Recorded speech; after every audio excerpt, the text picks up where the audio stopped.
Yo, what's going on, everybody? Welcome to episode 4 of Park Car Conversations. I hope y'all had a great week. Y'all are doing well. Y'all are healthy.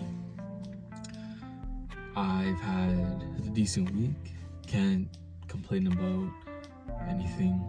And I was reading some comments, and then somebody was talking about finding good people around you, and I asked them, I'm like, hey, is there like a certain thing you want me to touch on or talk about, right? Because I like interacting with you guys. I like talking about things that you want to hear. So if you ever want to hear something, I always appreciate it. I always want to hear it. I always want to talk about it.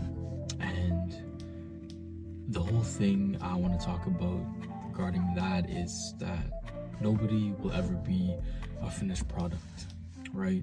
I feel like we'll often see people, and if we don't like certain qualities or certain traits about a person, then we'll just move on to the next, right? When we're choosing friends or when we're trying to find good people in our life, we see that they do a certain thing and we're like, no, I have to stay away from that. I have to run.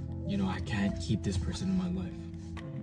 And for me, they asked, hey, do you have any good people in your life? And if so, how'd you find them? Or how would you find good people? And I would say that I do have a really good group of people around me. And it wasn't like I found them overnight or we just became close, right? Like, with all the relationships that I have in my life, all the friendships that I have in my life, I've nurtured and I've planted little seeds in other people, right? If they do something that I'm like, yo, what's going on? I'll check them about it. I'll say, yo, like, you shouldn't be doing that. You should be doing this instead, right? People around us, can't expect them to be that finished product, and we often do. If we see a certain trait, we're like, they're not gonna change, that's who they are, they're not a good person, so then they can't be in my life, right? I only want good people in my life. So, and it comes down to, I think that everybody is good. Everybody was born a good person, but it was just their environment which caused them to change or caused them to be a bad person, right? I think that good people do bad things, and it's when you're finding people in your life, you have to find people who are willing to change, right? Who have a good foundation, because nobody will ever be perfect. Nobody will ever be that picture perfect friend or picture perfect person.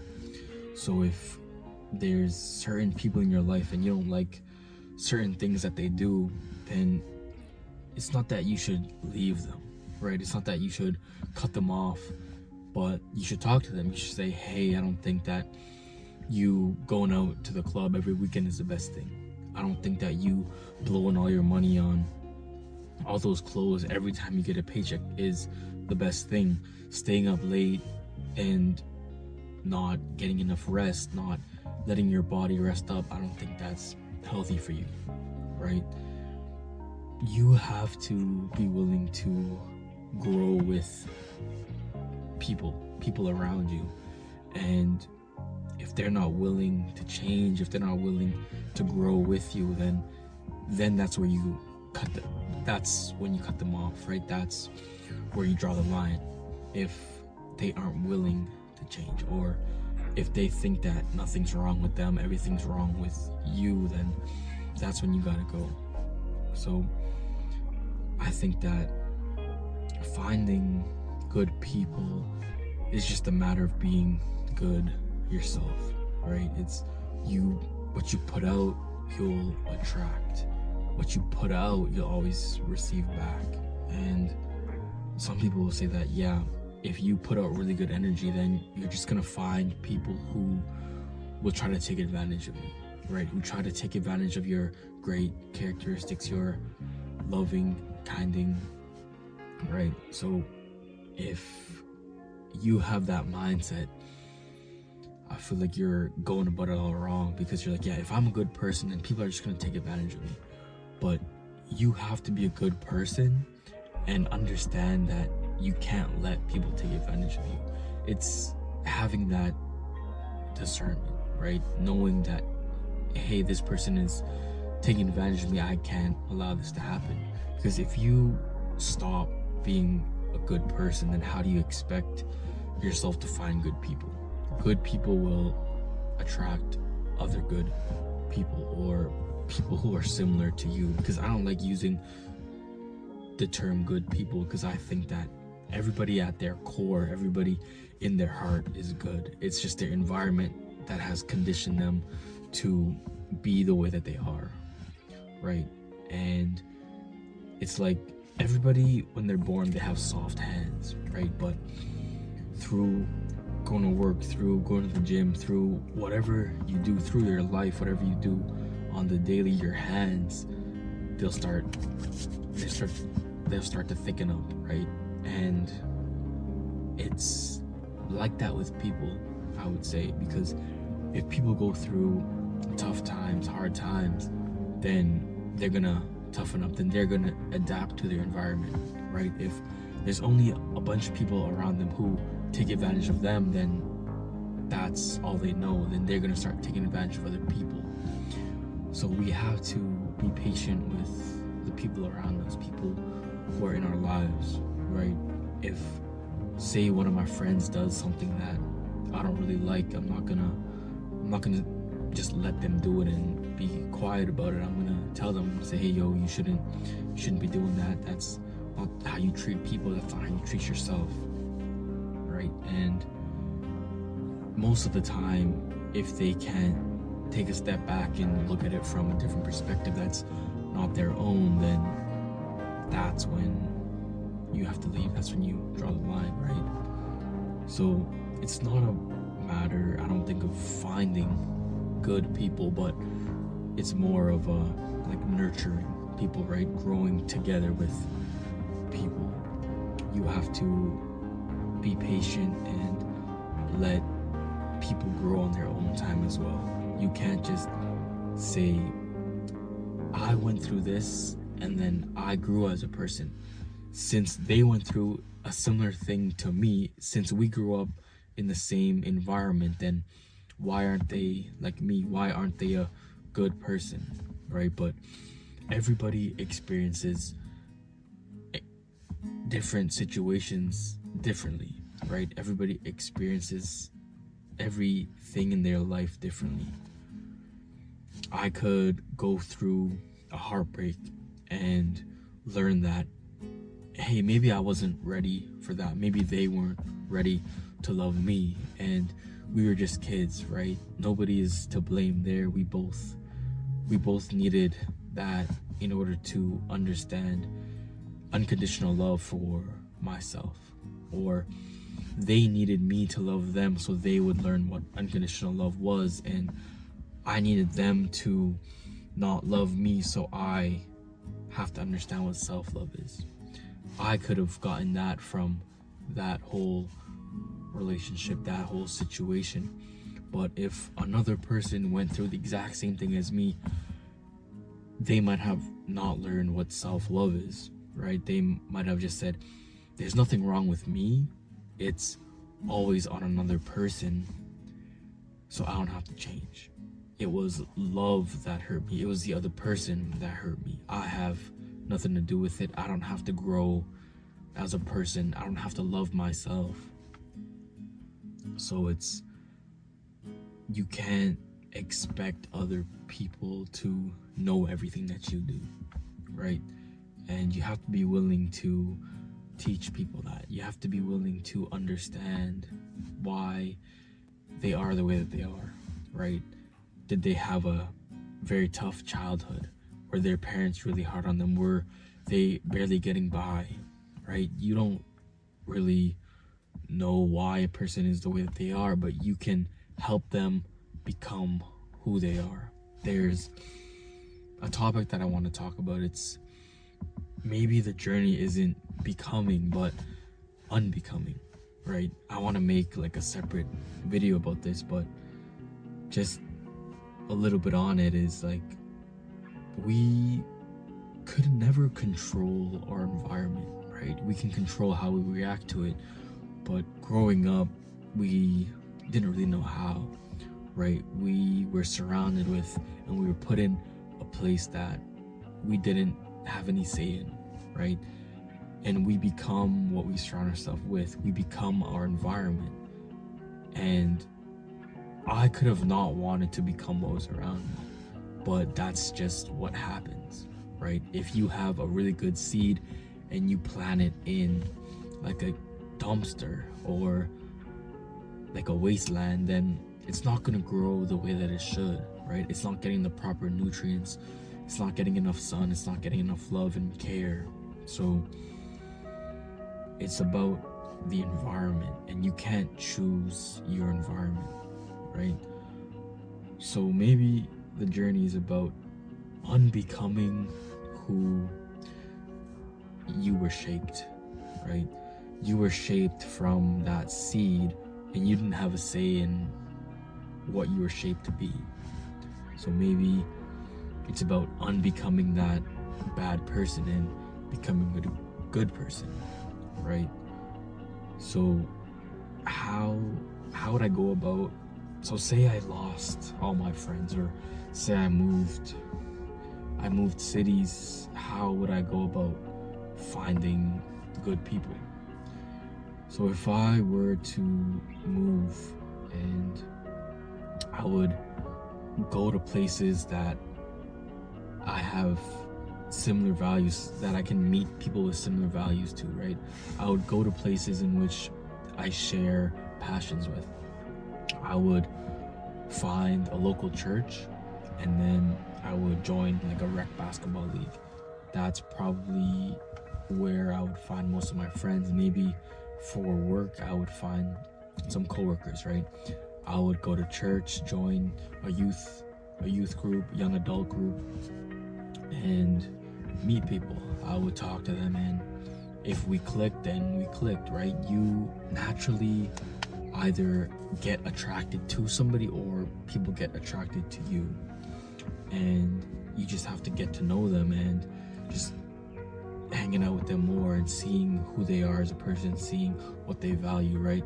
Do my values align with yours? And then go to basketball, right?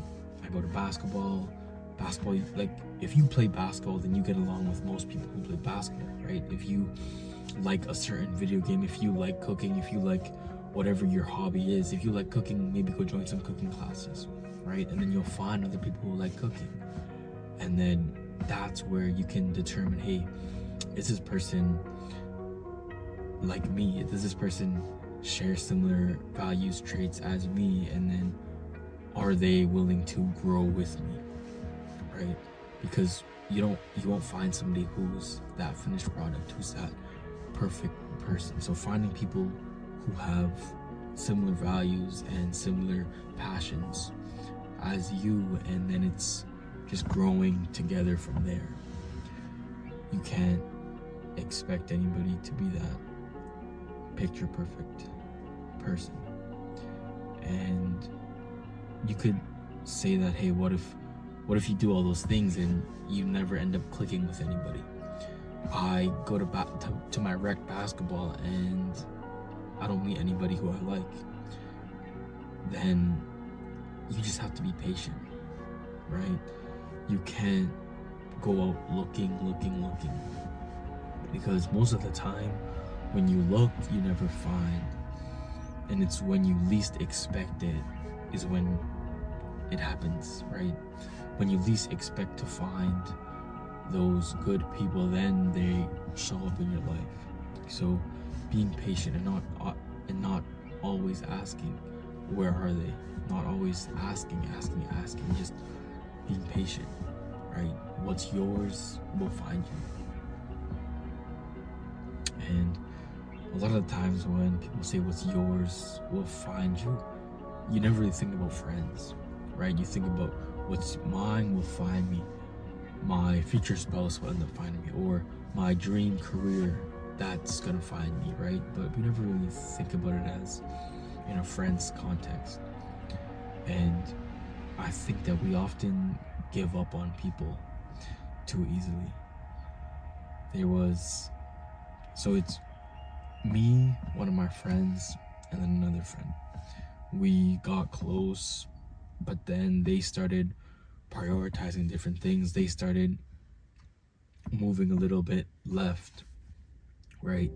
And then me and my friend were talking about it. We're like, hey, like, what should we do about it? Like, they stopped putting in the effort. They stopped playing their part, right? And if one of your friends stops playing their part, then you can't play the part for them, right? It's like you have a team, everybody has to contribute in their own way. And we were talking about it, we're like, hey, what's going on, right? And if we bring it up to them, would it be ungenuine? Because we're like, hey, you stop putting in the effort, you stop prioritizing us, what's happening, right? But we're like, hey, it could be ungenuine now that we brought it up. They're like, oh, I should start putting in more effort. Are they putting in the effort because they want to, or because we brought it up, right? So that happened, and we were talking about that, and they actually reached out to my other friend and was like, hey, what happened? I haven't seen you in so long. And then we all met up and talked about it. But on my part, I was ready to give up. I was ready to just say, okay, all those years of friendships, all those memories, out the drain, right? Throw them away. I was ready. And that's a problem that I have. I give up on people too easily. I don't fight for the people in my life because I feel like if you don't recognize my value, or if you don't prioritize me, then why would I prioritize you, right? And that's a super valid thing to do. But if you have good people in your life, then you should keep them. You should fight for people in your life, right? But if they don't fight for you, then that's when you let go. So I should have talked to them about it first, right? I should have been like, hey, is there anything going on in your life right now? Because I didn't ask, and that's on me, right? So we can't give up on the people around us. That's why we lose a lot of our close friends and family, because we give up too often. One conversation could have fixed everything, and in that case it did. We're doing a lot better than we were before, right? So if you ever find those good people, or those good people in your life, if you ever find those people who are willing to listen to you when you have something to say, who are willing to change for the better, who are willing, you have to find people who are willing to do it. If you don't have those people in your life, if you can't find those people, then just be patient. They'll come to you, right?